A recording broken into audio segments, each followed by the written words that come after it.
Because crypto and NFTs are so new, there's a lot of demand for informative and easily digestible educational content. The need for educational content around crypto is so great that rapper Jay-Z and ex-Twitter CEO Jack Dorsey just created the Bitcoin Academy to support Bed-Stuy Brooklyn community members in their understanding of Bitcoin. This demand for digestible content aligns perfectly with my guest today, who has spent her professional career in brand building and marketing endeavors for clients both big and small, with her PR and creative digital media agency located out of New York City. Shirin is one half of the Crypto Witch Club, which, as their website proudly boasts, is an inclusive, equitable space for all to learn about blockchain tech. On this episode, Shirin and I talk about crypto, Bitcoin, the Luna collapse, NFTs, the behind-the-scenes look at how Crypto Witch Club was formed, a look ahead at how she hopes to position Crypto Witch Club, and also spills the tea on a potential NFT collection. Crypto and Web3 is a world ripe for exploration, and the Crypto Witches are building a brand ready to tackle the bear market and beyond. I'm Jarrett Carpenter, and this is More Than Blockchain.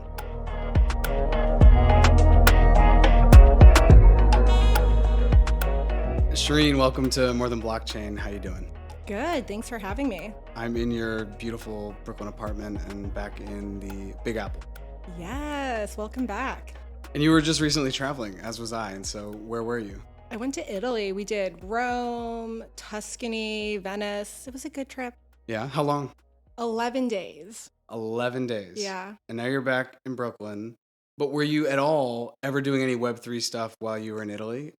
I mean, just low key. Even low key, I know that was not the purpose of the trip, but yeah, like low key, my business partner took over like all the content. We made a bunch of it beforehand, but I mean, there was just so much happening when I was gone. It was like impossible not to like peek my phone and be like, what? Like Terra Luna. I was gonna say, you were in the time that when you left, Luna was about $100, and when you came back, it's like 1,000th of a cent or something. So I literally got this question on another podcast the other day, and it was a financial podcast, not necessarily a crypto podcast. And I was trying to walk the host through to what happened, and it's just so multifaceted. It's really hard to understand when you're not in crypto, the way the algorithmic, stablecoin works and how Luna balances it. It was just such a whole thing.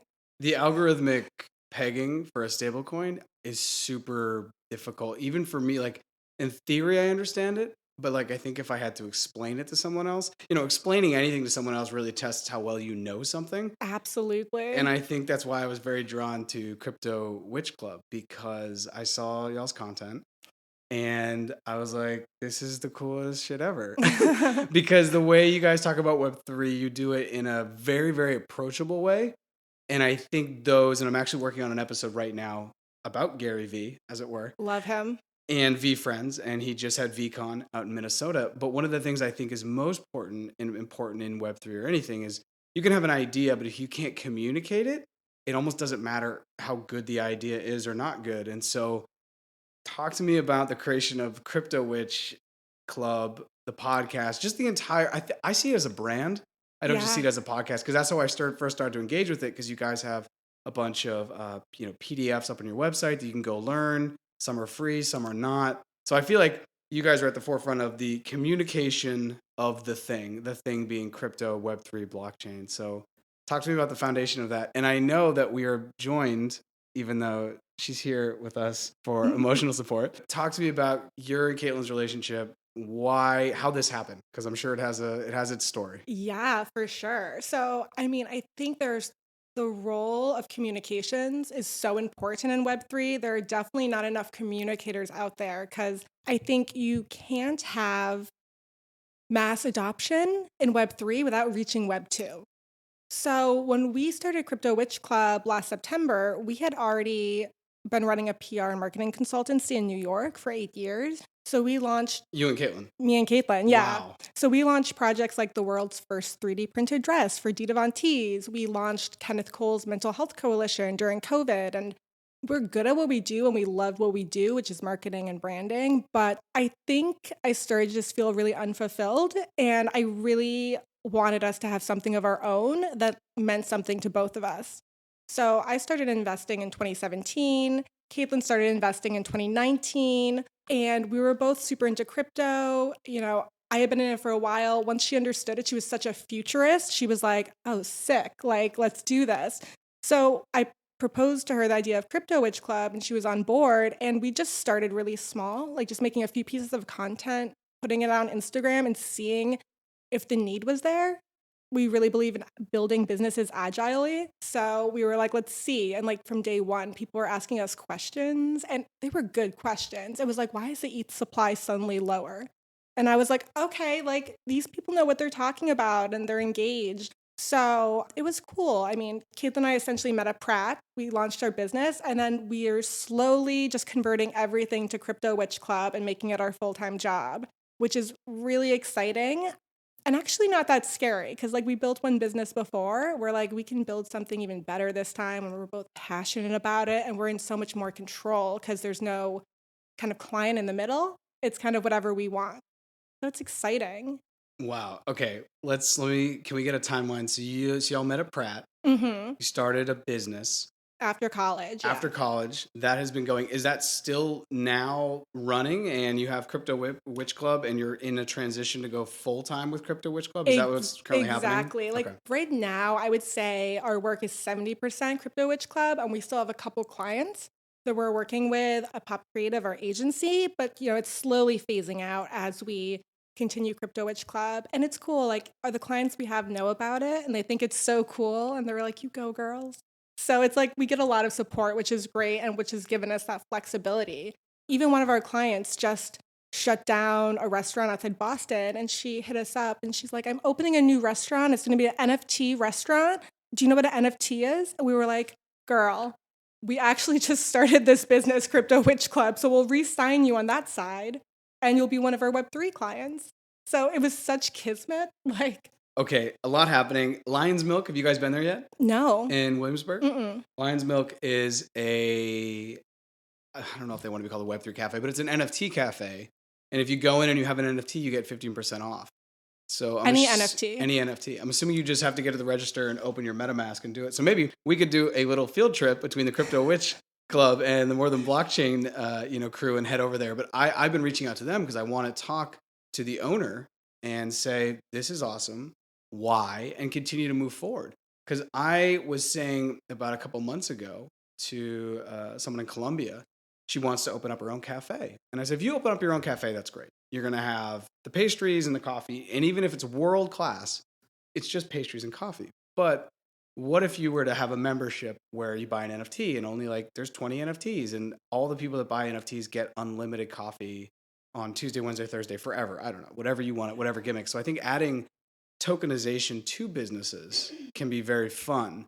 And I don't know if you want to spill all the tea here, but what are things that this client in Boston is going to do, or what does that look like? Does it kind of sound like the Lion's Milk where you'll get 15% off if you have an NFT? Is she going to have her own NFTs? What's that looking like? If you can share it. I don't know if you can share it. I mean, their team is still working on the why factor, but I know what we've spoken about is things similar to what you're talking about, almost like a membership card, but maybe it's more of a wine club, something like that, a little more elevated because it is a restaurant. But they're definitely still in the visionary part of the journey. So they're really figuring it out now. But I love NFTs for punch cards. Caitlin and I have talked about doing, a membership program with Crypto Witch where it's actually for every event you attend or for every contribution you make, maybe you're a moderator on our Discord, you can get a punch for it. And then you have these adaptive NFTs, and you fill up your punch card, you get something cool. I've never thought about the punch card, but I really like that because I think everyone can relate to that.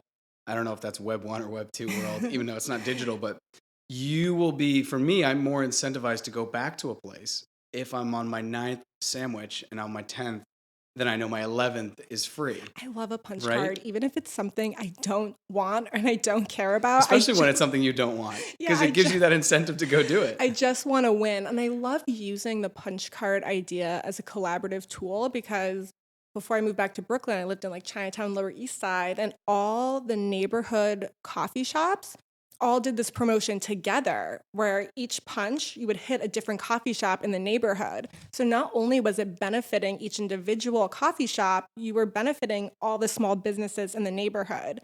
And I would love to translate that idea for Web3 entrepreneurs. I think that would be so sick.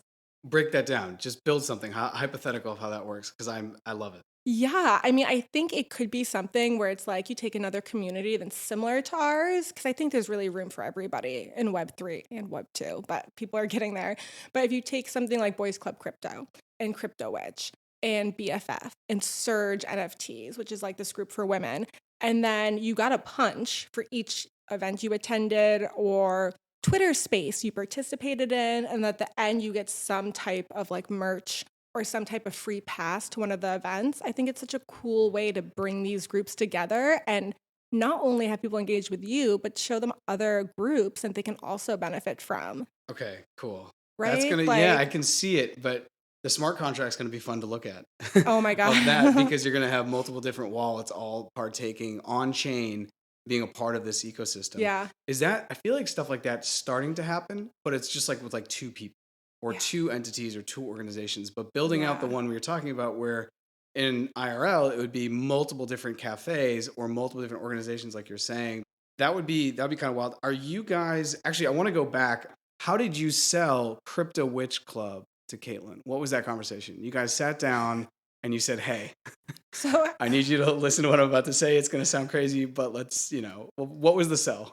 so I was really nervous about it, and I'll explain why. Because Caitlin's always gung ho for new ideas, but this was like it wasn't the first new concept I explained to her. It was the third. Okay, what were the first So- two? And this is like behind the scenes. What were the first two? So COVID hits. And we're both quarantining. She's in Nantucket. I'm on the Jersey Shore. We basically, a lot of our clients were hospitality clients for our agency. So we lose all our clients, all of them. 100%. Yeah, in like 3 days. Like everybody is out. And not only did we lose them, we had trouble getting final payments from some of them. So we were like out additionally. So I'm like, you know what? What a great time. Thankfully, we signed with Kenneth Cole and his nonprofit, and that like was the one client that like floated us through the pandemic. So it worked out, networking. But we were like, okay, what a great time to like really look at our company and make it more about us and what we do and make it something sustainable where we don't need clients to sustain it. We have another, means of funding. So I was like, oh, I want to do this educational channel where, we help people learn about digital marketing. So that was number one. I was like, let's give ourselves more of a voice. Let's make like, this is our formula. And really, because marketing has such a bad rep, it's such a dirty word. We're like, let's fix that. And Caitlin's like, great, I love it. Let's do it. Write the content. And I could not write this content. I was like, What kind of content? just like, how to launch a Facebook campaign or like how to build your base brand. What are the brand assets you need? And I think what was making it difficult for me is there's so many resources online about how to do that stuff and so many people doing it well. And I was like, well, what's special about us? And honestly, there are just a lot of good marketers. I really couldn't find a niche for us that was just somebody else wasn't already covering and doing well. So for like 6 months, Caitlin waited for me to write content and was like, let's write that content. And I was like, yeah, it's coming. It's on the way. And I had like a blank like Word document, like totally blank, like looking at it every day. And then, I was kind of like, you know what? I think marketing's handled. Let's create an NFT project. So this was the second project. And I'm like, I want to hit nostalgia. I want to feel really 90s child vibes. So we came up with this concept of Beanie Baby trading cards and doing an NFT collectible. And then we built them. Caitlin's brother stepped in to help us with animation. We shot our Beanie Baby collections, and we created these really sick. I'll show you after the podcast. Before I leave, I need to see the animation of the TY digital Beanie Babies. So we created these sick playing cards, and we put the price on the playing card is like what they were going for on eBay, which is hilarious because they're trying to sell like Princess Di Bears for like $24,000, but nobody's buying. So yeah, we had this really sick NFT project and we launched a whole social campaign around it and got a little bit of attention, but it just was missing something. And I think what it was missing in retrospect was really the intention and the value behind it. So in retrospect, I would love to relaunch it. Caitlin and I were just talking yesterday and do something like actually peg it to an actual Beanie Baby. And so we send them the Beanie Baby they get when they get the trading card. And that creates a scarcity too. Because between me and my husband, we have 3 Princess Di beanie babies. We had our moms send them all to us. And we're like, I think it can be done. And I think it can be done cool. I think we just, it was our first pancake on execution. So anyway, we finished the project. It's on OpenSea and we're promoting it. We're on Instagram, we're on Twitter.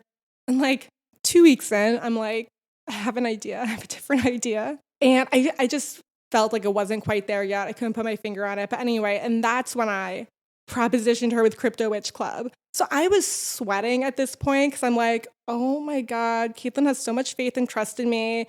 We're such good partners. I was like, how do I sell her on just starting another thing? Because every time I'm redoing or coming up with one of these ideas, I'm like, can you make a whole brand deck? Can you do this? She's just like, yeah, sure. But this was number 3. And, just like she did before, she was like, yeah, sure, let's do it. And then she was like, when she's made some initial assets and, designed the brand, she was like, you have to just push out the content. She's like, push it out and let's see. And so we made like 3 posts, 4 posts, put it out. And day 1, I just felt differently about it than I had about the other 2 ideas. It just resonated more. We started growing really, really fast. So I think we figured it out. And I think it's a testament to, I think people will look at something and be like, wow, that's so cool what you built. That was so quick. But it's like you never see kind of the journey behind it because it took us a while to get to Crypto Witch Club. But I think we realized being educators is what fulfilled us the most. That is an amazing story because I don't think many people when they look at the Crypto Witch Club and the finished product being the podcast, the website, some of the other media and the content, they don't see that. And it's cool that you've shared that here. And it's great that I feel like I feel blessed to be able to hear that backstory because a lot of people, I have backstory too. We spoke about this a little off mic that this podcast used to be called Wi-Fi and Water, but I was trying to do 2 different things. And I think when I think about now in my transition, it was that same thing, just like it was so hard for you to create that one thing of content that flow or the funnel or whatever you needed to do, you couldn't do it. And I think that's the biggest thing in Web3 the thread I'm starting to see with most of my guests is just authenticity. Because whatever it is that's like really authentic, you're just going to want to do more. And if you're faking the funk, you can only do it for so long. Totally. And so that makes sense. What's the timeline? When did the NFT TY babies slow down? Maybe you'll bring it back. And when did Crypto Witch Club, when was the first couple posts and that really kind of start? So we started designing it all and planning it all like in August. And then we started taking posts live early September of 2021. August 2021, okay. The Beanie Babies, we were probably working on that for like 5 months prior. So it was still going. I was like, I promise I'll keep putting up this content on the Beanie Baby channel. But we launched Crypto Witch on top of it. And then I think the educator part of Crypto Witch resonated with both of us in a way we didn't realize. We're like, we feel so good, like we're making a greater contribution teaching people, because I think crypto is so important for everybody to learn about, because if you don't learn, you're going to lose opportunities or get left behind. And even if crypto is not the right investment for you, you should know what it's about and what it does, because that's kind of the only way you can make an informed decision. And also like not get scammed, right? And also not get totally, yeah, exactly, lose all your money and feel super jaded. As you look ahead, well, actually, I want to backtrack. Crypto Witch Club, what is it at its best? Because I see it as a bigger brand. I see it as a holistic brand, and there are a bunch of things that are underneath it. But what's its overall mission in as many words? Yeah, I mean, we just want to make blockchain and Web3 education like fun and positive and accessible for everyone.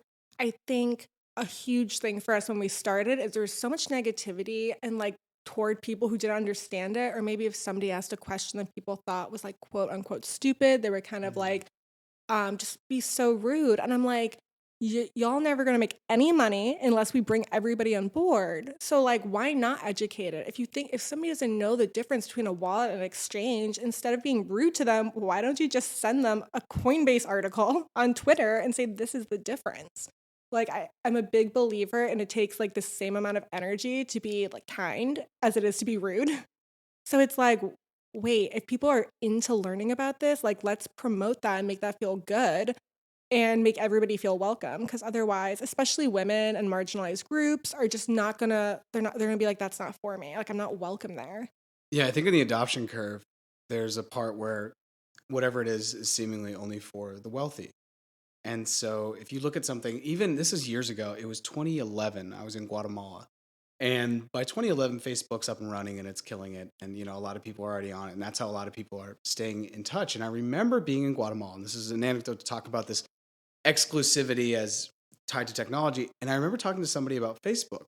And it was a student at one of my schools. So she couldn't have been more than 12 or 13. And she was like, Profe, like, how can I keep in touch with you? Because I didn't live in the town, and all the kids were, they just wanted to like know what was going on in my life because I would only see them once a month. And they lived in a town that was really in the middle of nowhere, Guatemala, to be like as most blatant as Yeah. honest as I could be. And I remember I said, well, you guys can find me on Facebook, because that was my way of not giving them direct access. Like if they had my cell phone, I don't want them texting me or emailing me all the time or whatever. So I said, why don't you guys find me on Facebook? And I remember they were like, well, Facebook's expensive.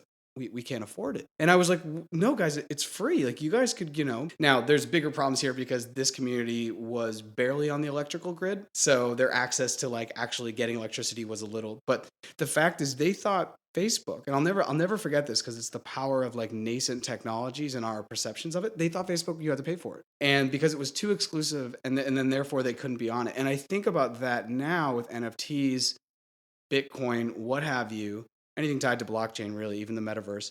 And people, I think there's still an idea that it's too far away. Either the knowledge is a gap that I can't get across, or it's just so expensive. How could I possibly afford it?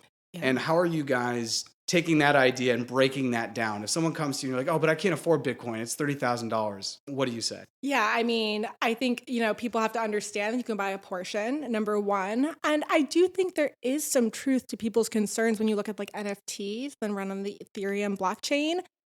I used to complain about gas prices when they were like $30, which is laughable Which is very now. cute. I was like, $30? No way. And I mean, since then, I have paid almost $300 in gas fees because I wanted something.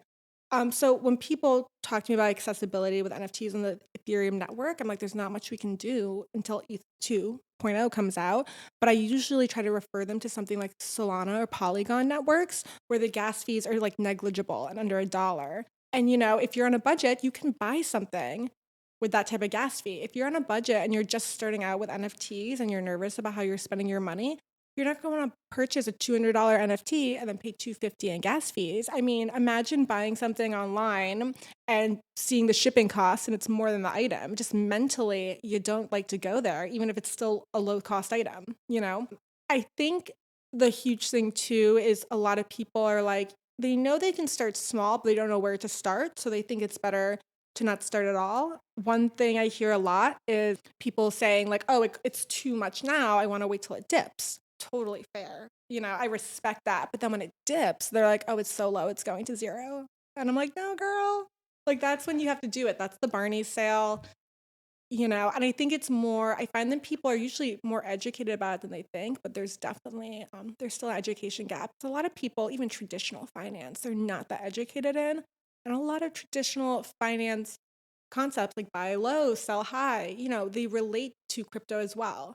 So I think for people who already have a really strong financial understanding, they pick up on crypto quickly. Like Caitlin had stocks and investments and a 401k before crypto. So when she got into crypto, she already had the base understanding of investing down. So the crypto volatility and everything, she just sleeps well at night. She like did not care. But if you've never invested before in your first investment, you buy during, you bought like 2 months ago and then you look at it now, of course it's going to scare you. I mean, my portfolio was down 80% before it went up 800%. So, and I just at that point was like, I've committed. I put in so much money. I believed in it so much. And then, it was like 2018, 2019. I was like, if I just lose everything, I'll just lose it. And I swear, as soon as I really clicked with that mentality where I was like, I don't care anymore, it just shot up. So now whenever it dips, I'm like, I just look the other way. I put in more. And that's the world we're living in now, because everyone's portfolio, there's no one in crypto that has a portfolio that's up. And being patient and understanding the long game is really important. And you've touched upon something that I did want to touch here, is that so much of crypto, if we're just focusing on crypto or just Bitcoin and Ethereum, if you're buying it, is really tied to just financial literacy tenets and understanding that. And if you've never, like you said, if you've never invested before and you put in $100 and you look the next week and it's $50, that sucks, right? Like I don't know how to sugarcoat that. But if your goal is a 5-year plan or a 10-year plan, then you can kind of be like Caitlin and just be chilling and be cool. How do you guys navigate giving people crypto advice without giving them financial advice? If you're picking up what I'm putting down. Yeah, I Because it's mean, difficult. it's such a fine line, and people will always ask us for like picks or whatever. We do offer the things we're buying, and we're really transparent on that. But I think the formula we try to follow is we give people the facts, and then we give people our take, and we let them make their own choice. So we're like, these are the details, and then it's like, this is what we're personally doing. Like, I might be like, oh, I'm investing a lot in VeChain because I like that utility, but I'm not making the recommendation that you go do VeChain. But if you want to check it out, here's the core principles. You can look at it, the white papers on CoinMarketCap. So I think just that transparency of like the facts, our opinions, but you do you helps. And, I think it's also just being authentic, kind of going back to what you were saying, like, Caitlin owns Luna, and that sucked. But also, and Luna was one of the coins we had it in our 16 coins for 2022. It was one of the coins we were like, is this part of the PDF? That's yeah, okay. it's like the paid PDF. So these were one of the coins where like we feel like these are a good investment choice. So right now we're like, okay, well now we need to explain what happened with Terra Luna, and yes, that was a pick. That was something one of us was personally invested in, but this is what happened. And this is why it's important to diversify your portfolio. Because I've also had a lot of, I don't want to say failed cryptocurrencies, but I've had projects I've invested in, especially when beginning, that went way down. But, if you explain it, like this is the utility, this is why we believe in it, make your own choice, that's the best way to do it. And I think more importantly than coin picks, we really teach just general education and protecting yourself. Because the amount of fake crypto witch club accounts, we're not even a huge, we have like 7,000, 8,000 followers total across their socials, so we're still small. But like, I had a fake crypto witch club account DM my mother-in-law the other week and was like, help, it's urgent. And my mother-in-law texted me and she's like, are you safe? I was like, what? And we'll get these messages from people. It's happened to 2 people who are like, I just sent you money, or I just gave you my Instagram password. I'm like, where? Why? That wasn't us. And we really just try to put on a lot of education about like how to stay safe in the crypto sphere, because I think that's the hardest thing. I get so many fake VN Friends emails from phishers trying to steal my information, and if I had a VN Friends NFT, I might be more apt to open it or believe it, or in like a state of, panic, be like, oh no. But it's very like when Web2 first started, and people started getting phishing emails and couldn't differentiate. So I feel like it's kind of like growing pains. That's a really good parallel. I never thought about that when the old email phishing scams, and now people, not only that, Google, if you have the G Suite, it will tell you this is probably super suspect. There's like things that are built into the system, and just the overall kind of distrust about emails that you don't know, or you just look, oh, this came from a Gmail account, but it says it's Coinbase. Okay, it's probably not real. I almost think, and I'm not going to do it, but if you're listening to this and you're feeling inspired and you want to start a podcast and just highlight crypto scams, because people will listen, because there's a new one every week. And I know people in the space, as you do too, they know what they're doing, they know how to protect themselves, but they're even susceptible. And it's a very uncomfortable part of crypto. And I was talking to somebody the other day, and they were like, well, they said, well, I thought the blockchain was super secure. I said, the blockchain, obviously some blockchains aren't less secure than others, but in theory, the blockchain is secure. The problem is we're humans, and we like shiny objects, and we're too trusting. But in a trustless world of blockchain, it kind of comes, I don't know, lost. Yeah, and I don't think it's like a question of how intelligent you are, because I've seen this happen to a lot of smart people. But if you see something that's like, oh, your NFT's at risk, re-enter your password, change your password, and you go and you think you're logging into OpenSea to change your password, you just gave away your NFT.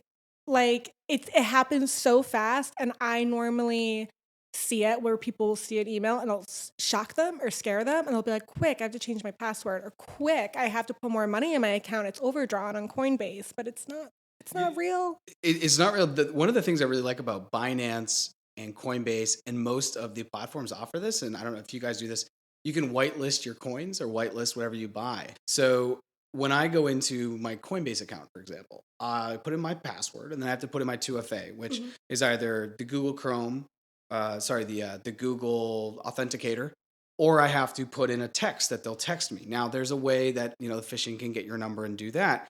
But one of the things I love is if you're hearing this and you don't have your crypto whitelisted, you can go into the platform and say, I'm going to whitelist my crypto. So what does that mean? It basically means that I can then, from that point on, only send out my crypto to authenticated addresses. I have to physically put in your ETH address into my account because I'm like, yeah, I want to send Shirin money. I have to put it into my Coinbase before I'm able to send you money. So this helps. So if someone ever were to get into your account, they can't send themselves crypto unless it takes 7 days. So I would have to take if I want to send you Ethereum from my Coinbase today, like, all right, sure, I owe you 2 Ethereum. Great. Send you some Ethereum. I would take your address. I'd put it into my list of VIP only. And then it would still take 7 days or a certain amount of time before I would even be able to send you crypto. So if you're listening to this and you want to back up and you have some money on an exchange, please go make sure you whitelist because it's another step to protect yourselves. That's so genius. I had no idea. Yeah, so please, you guys are going to go do that later if it's not already done, if you have money on exchange or crypto on exchange. And I wish there was a way to do that for NFTs. Someone gets into my MetaMask, it takes 7 days to send to a new address. And in that time, you'll get a notification daily, an email. Someone's trying to take it out, day 1. Someone's trying to take your NFT, day 2. Someone's trying to take your Bored Ape, day 3. Hey, someone's trying to take your, but nothing to click, just an aviso, just like a heads up. So anyways. I love that. I mean, I'm literally going to do that this weekend. Please do, yeah. I encourage everyone, if you're going to leave anything on exchanges, which we do for in Web3. Yeah, you're staking, exactly. Liquidity pools, anybody in DeFi who's earning interest and needs it in that pool. Binance offers it, Coinbase offers it. This is genius. And I just wish that there was that for NFTs because it would make me feel better. I try not to leave my NFTs on my wallets that are attached, but I don't send anything either, honestly, unless it's my business partner or my husband. Like my crypto, my NFTs aren't going anywhere except for the 3 of us. So I'm going to have a short whitelist. It's going to be easy. Exactly. And most people would, because why would you have, if you know 1,000 people in IRL, you have honestly 40 friends in crypto. And of the people, and of the people you would send to of those 40 friends is like you said, your business partner and, and your life partner. So why else would you need? I want to talk about Crypto Witch Club and what are the challenges you see as being educators in the space moving forward. Do you think, if you get on the Crypto Witch Club website and we'll do shout outs at the end for all the information. It's really about inclusivity and making it a space for everyone. And is that something that you feel like maybe Web2 didn't do? And I feel like there's a simple answer to this, but why is there such a focus now into Web3 and why is that such a main driving part of Crypto Witch Club? And what challenges come with that? Yeah, I mean, I think the number one challenge is trust. Sometimes if we're running paid campaigns on Instagram where it's showing up as an ad, even though when we run paid campaigns, it's really important to us to focus on the education. So we're just getting in front of people that are looking for more blockchain and Web3 knowledge. But you definitely see people be suspicious about anybody, even if we're not promoting specific projects. You see the suspicion about anybody talking about blockchain. So I think it's really that trust factor. And it's like, well, I heard crypto's a scam. Why should I trust you? And I think part of just showing people that it's something they need to know can be tricky. People are like, what are you selling me on? Some guy DM'd me the other day and then was like, how do you make money? Where do I sign up? What are you trying to scam? And I'm like, I just ignored it because I'm like, you don't have to sign up. Look at the profile. We have all the information there. For us, I mean, aside from that initial trust factor, because a lot of our audience isn't people already in Web3, it's people in Web2 that are interested in Web3 and just getting in. We really want to focus on that adoption kind of demo. And we're that's kind of our goal is to, teach the people that don't understand. But I think the thing that's important to us is we want to keep it really democratized, the education. So it's how do we make money for ourselves so we can do this full time, but also how do we make sure the important information is free for all? So for us, it's really important to be like, well, where are we having this publicly available? Does that help enough? Is that enough information? And then what do we have that is more partnership based or more of a paid program based? So for example, we have our blockchain basics PDF, which is everything you need to know to get started. And we're like, this has to be free education. Like, this is what's important. And then we have our 16 coins guide, which is like, once you already know the basics and you're getting started, we're going to teach you about the utility and the teams and what we're investing in and why we believe in it. So that's how we're kind of trying to build this out, where we're like, let's make sure it's accessible and everybody has the opportunity. But at the same time, we do need to make this a content stream and a business that we can make money from, so we can continue to build these out and continue to make exciting channels and exciting NFT projects and membership clubs. Because I do really see it as being a community collective and a brand. I love the bitches media, the skim brands like that. That's really where I feel is going to kind of what we're going to try to be attaining. Those are like the vibes I'm feeling. Because the brand is already super strong.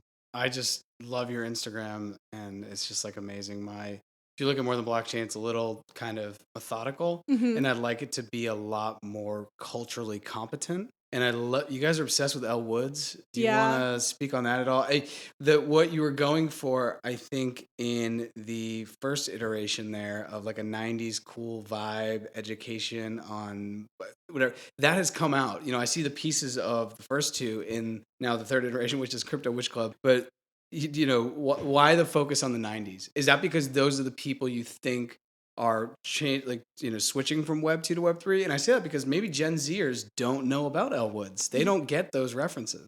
Yeah, I mean, we're millennials, and I think Gen Z almost gets it more. They just see it as being like, I think the way we see like Pretty in Pink, our generation, they see Legally Blonde. And I'm like, oh God, I'm getting old. You just made me feel so old because same. Pretty in Pink for me, if you look at the cars in that, right? They're not even like seatbelts, So. And it's so funny because somebody actually left a comment on one of our things, and it was a Clueless image. And they said, with all these like little red flags, they said, it's so obvious you're in your mid-30s trying to appeal to Gen Z. And I was like laughing so hard because I'm like, Clueless is not Gen Z, it's millennial. But I will say it's such an interesting question you pose, because I love things that make me feel like nostalgic. Like I love Pogs or like Pokemon cards and things like that. Like, do you think there's gonna be a Pog NFT? I mean, we're working on some Pog like merch, some Pog gifting. So Pog was a big thing. I will send you the slammer and a set of Pogs when it's done, but we're gonna do Crypto Witch Pogs. Caitlin is gung ho on it. I think I still have a couple Pogs. Those like long plastic sleeves where you'd stack them in, and they were like green. I was such a dork though. My favorite Pog was a photo of a mallard duck, and to this day I will never forget. It's like the lamest. Do you Pog. still have it? I think it's literally in my 6th grade time capsule at my parents' house, but it's literally just a picture of a mallard duck. It's so random. And I'm like, I can't believe as a kid, like that's what I was most excited about, this duck.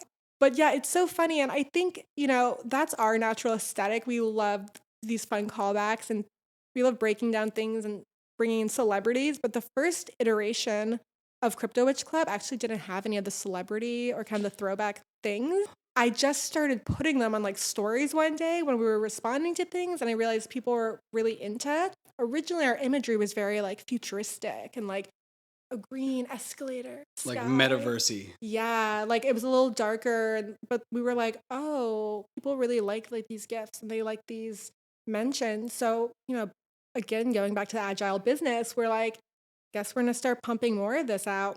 It's what people resonate with. So sweet. Like, thanks for letting us know. And then the Elle Woods obsession came because one of the first podcasts I spoke on, they called us the Elle Woods of crypto. So, and as soon as they said it, like it's even on the podcast recording, I'm like, oh my God, I'm going to put that on our website. I was like, it's very much on the website. When you get to the website, it's Elle Woods, I'm pretty sure. Yeah, it is. And I just was so flattered by it. It's on my LinkedIn now. But from there, I was like, yeah, I love her. I love Elle Woods as like the quote unquote like 90s bimbo, but like smart as hell. Like, I just think it was cool. And I liked I love like reclaiming things in our people think are like weak. You know what I mean? Like, I was very flattered. I think the full circle for me, when I think about the Elle Woods and when that movie came out and where I was in my life and just late 90s, early 2000s, all that fashion is back. It's all back. And so the cultural, like the way the world looks IRL is now back there. And so it kind of aligns in some sense. I love it. Like I saw on Instagram the other day, like girls putting tinsel in their hair again, which we used to do in like the 8th grade. And I texted my girlfriend who's like the glitter queen. I was like, "Do you have any tinsel?" And she's like, "Yeah, I got it." So yeah, I mean, fashion's cyclical, technology is not. So it's kind of fun to put them together. Yeah, and I think they're aligning it and that's why I think the Crypto Witch Club I think resonates with people. And if you're the last year for being a millennial born was 96. So 96, you'd be 26, 27. And if you're 26, 27, and you're trying to get into crypto and you come across your page, it would be like, oh yeah, I feel at home here. These images are nostalgic. This information is easily digestible. As you look ahead, is there going to be, when you have more time maybe and you've really helped on the education for the newbies, I guess we can call them, is there gonna be another level? Is there gonna be a grad school, not just the 101 undergrad? Yeah, for sure. And I think that that's probably going to be things like our paid subscription channel, which we're building, our Discord. We'll probably have a private Discord, part of the monetization. I think the most difficult thing, but also the thing I'm most excited for, though, is everybody we're teaching now, as they grow and they're becoming more educated and more excited, we're going to transition with them into Web3. So now they're reading our articles on Medium, right? Because that's like one of our blog channels. But someday soon, hopefully in the next year, they're going to be reading them on Mir, which is a decentralized, content platform. Tell me about that. I don't know about it. Yeah, so Mir is essentially a decentralized content platform. So whatever you put on there, you own. So I like to call it the Web3 medium. But I think what's going to be interesting is as we're building up this audience, they're going to be growing with us, and we're all going to kind of take this, jump the bridge together. And I think that's really exciting because I'm like, we'll still have beginners continuously coming in, but I think we're all learning together and kind of growing up together. And we don't want them to just be involved in the Crypto Witch community when they're beginners. We want, as they're more established and more confident, them to still be involved, but maybe they're moderators, or maybe they're more on the Web3 platforms we're on and less on the Web2. So I think the question is really about how do we evolve with our community, and we go on the journey, like we take them on the full journey. Talk to me about something that and I guess they're not like students, but they are students of Crypto Witch Club students. What's something that one of your students has done with their new knowledge? They've taken it, created their own NFT, bought an NFT, they bought into a project. Like, what's some of the feedback as far as the overall, education? So there's this super cool girl, Billy, who follows us, and she's definitely one of our OG crypto witches. Like, she's been following us since the beginning. So sweet. She's an artist. And she, after following Crypto Witch Club, made and sold her first NFTs. And she told me that she had never been able to sell regularly her IRL art, essentially. The moment she learned how to make and sell an NFT, she was able to sell them. And I remember somebody writing something kind of harsh in one of our comments, and she's like, "No, NFTs are great. Like, I'm a creator and I'm able to benefit from this knowledge." And I was like, so much cooler than when one of your audience members, like one of your community members, answers something harsh in the comments. I'm like, oh, thanks, girl. I don't have to do it. But that was really just like so nice to hear that there's somebody who's been a creator for so long, and Web3 gave them the opportunity to monetize it for themselves. And then another fellow crypto witch was really interested in working in Web3, and she used Crypto Witch Club as a study guide, essentially, and she landed a Web3 job. But after her first interview, she DM'd us. She's like, "I have my next interview," and then she got the job. So that was I think that's one of the moments I was like, I like being an educator. It's the first time, as much as I love branding and marketing and PR, and it's what we're good at, that gives me so much more satisfaction to be like, somebody's able to take the tools we're giving them, use them to their full advantage, and it can benefit and impact their lives. So that was the moment I was like, I totally understand. I always thought teachers were superheroes. We do not appreciate teachers and educators in this world the way we should. I mean, if teachers didn't buy their own chalk, our kids wouldn't learn. So I've always felt that way. So to be able to help on that side felt really good. I was like, we're doing more for the world than selling a croissant, you know? Definitely doing more than selling a croissant, unless it's an NFT, unless it's tied to the digital. As we kind of come to the end of the podcast, I wanted to ask about two things. One, where do you see Crypto Witch Club in 10 years? What does that look like? And also, are you going to have your own NFT, or is this going to be kind of like maybe tied to the Beanie Baby idea, where it's like a physical digital mix? Yeah, so I'm still gung ho on this Beanie Baby idea. Once I realized that we wanted to peg it to an actual Beanie Baby, it's like in the back of my head where I'm like, the gears are turning. If we release that, it would probably be like a sister collab. I don't know if we do it under Crypto Witch, just because it's not really aligned with the messaging. It's kind of random. It's kind of more nostalgic, My Little Pony fun vibes. And I think we can continue that with things like My Little Pony or like Pound Puppies. We'll buy them on eBay and then peg an NFT to them and start sending them out to people so people can share them with their kids, and that nostalgia factor can continue. But as a brand, I really want us to be an educational platform and community. Like, I would love to continue the podcast. I'd really like to start doing events. Caitlin and I are very digital people, so we're just getting comfortable with doing these in-person things, doing events, but I really want to just bring people together for like a greater cause. And I feel like if there was somebody around when the internet was first starting like this, and it wasn't really easy to find, there weren't social networks at that time, but I really feel like this is so early internet vibes, and I want to not only create adoption for my own selfish reasons, because I'm heavily invested in crypto, 99% of my money is in crypto and my husband's. So, but because I think it's important, and I'm like, this is the chance to democratize finance and actually teach people how they can benefit from it when there's quote unquote like still time. Like, I want people to be early. I want people to understand it. And I want them to like flourish in this environment. Like, nothing could bring me more joy. So yeah, ideally we'll be kind of like a media company, events brand, but I want it to be really community focused, and I want it to be about growth and personal knowledge. Are you guys going to grow more than just the dynamic duo, or do you already have a third on the team? Yeah, so we always work with freelancers. We have a great freelance community. So, Caitlin's brother is actually like our animator. So if we need things like that, we go to him. My friend writes copy. So if we ever have client projects, we can go to her. But in an ideal world, I'd love to grow it beyond me and Caitlin. I think when we were just about marketing, we loved having it be like the two of us with our freelancing team. But I want to create new jobs, and I want to give people new opportunities in Web3. And honestly, I have such a chip on my shoulder for the way I was treated in corporate offices and workspaces when I was first getting in. Like, I had to work 2 jobs. I first started in like the fashion industry and PR, and you do not make money. It does not treat you kindly. I was working like 14 hours a day, like 6 days a week, making no money, and being told like I should be grateful for it. I want to create a company where people want to work for us because they have flexibility and we're good for their mental health. And I think Caitlin and I have created like a dynamic where we really take care of ourselves, like mind, body, and soul. And we're able to also get a lot of great work done. So I really want to create like an amazing work environment where people can like flourish. And it's not just like this onslaught of work, and I think the corporate grind. Yeah, I'm just so over that. People are listening and they want to find out more. Obviously, please check out their Instagram. It's fascinating.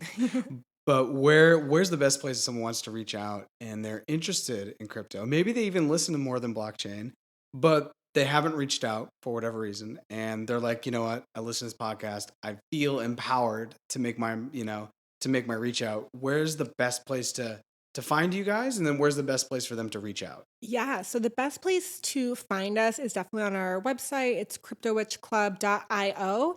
If you sign up for our newsletter there, you'll get like first info on new articles we're writing, new products, free giveaways, the works. And then the best place to ask questions is on Instagram or Twitter. You can slide into our DMs at any time, leave us a comment, hit us up on Twitter, and we get back to everybody who reaches out to us. So we're here, we're listening, whatever you need. Perfect. Well, thank you for coming on the podcast, and I'm excited to continue to listen to you guys you're a fellow podcaster. It doesn't always happen. I think you're one of the few people that have come on that actually have your own podcast. So thanks for coming on, and yeah. Yeah, thanks for having us.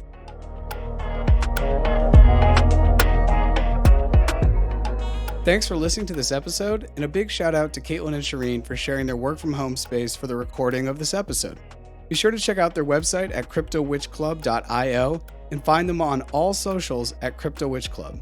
Be sure to follow the podcast on social media at More Than Blockchain, and feel free to check out our website at morethanblockchain.xyz for more info about the pod. If you enjoyed this episode, please subscribe wherever you listen to podcasts and drop the link to a friend via a text, DM, or even email. Thanks again, and I'll see you next time.